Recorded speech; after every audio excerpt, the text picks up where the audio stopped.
How many chefs do you think were wrongfully executed in the medieval times because their king's food tester had a food allergy?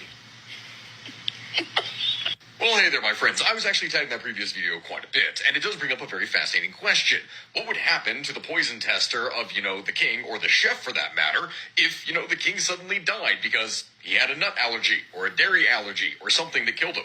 Well, you're not going to like this answer, but it didn't really happen. Like the primary example that one could probably give is Richard III of England, who reportedly was allergic to strawberries, and after eating the strawberries of one of his members of court, had a reaction, and then panicked and had him executed on the spot. Though apparently, according to the story, the entire thing was deliberate, as Richard III knew already he was allergic to strawberries, so he framed the guy just to have him executed. So the question then becomes, okay, why did it not really happen that much in history? Short answer is because people would already have been dead.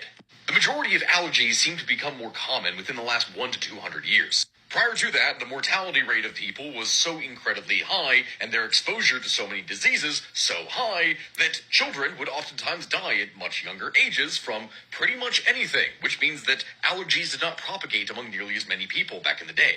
Though mind you, when I say this is only one of the theories as to why allergies are more common today, with people surviving more, versus back in the day when people just died. Hi, my name is Dr. Rubin. I'm a board-certified allergist. This is a very difficult question to answer, but it is interesting nonetheless. And I do agree that his hypothesis has some merit in that high infant and childhood mortality rates may skew the ability for people to live later on and develop severe allergic reactions known as anaphylaxis in that particular scenario during medieval times. But keep in mind that allergies have been around since antiquity.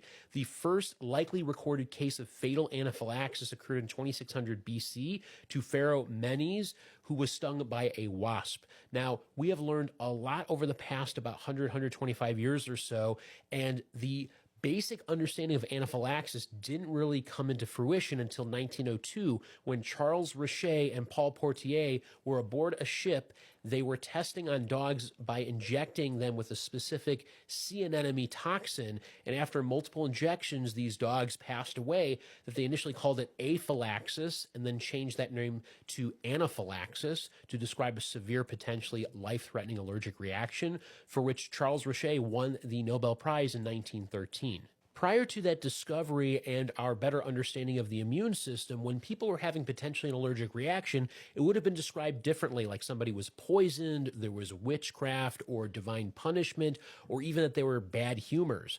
And so there was probably something that was going on. It's just that we didn't really have enough of an understanding to be able to describe it the way that we do today.